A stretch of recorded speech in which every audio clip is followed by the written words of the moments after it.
عارف إنك دلوقتي يمكن تعبان أو حاسس إنك ما بتحققش اللي بتحلم بيه بسرعة.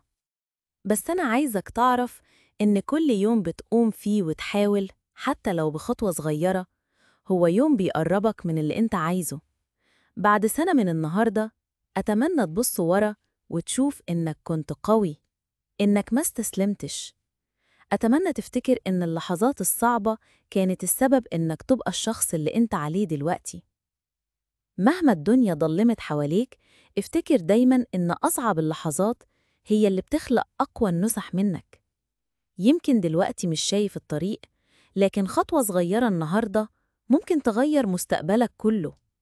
وأنا واثق إنك تقدر تبدأ من جديد وتكتب قصتك بنفسك.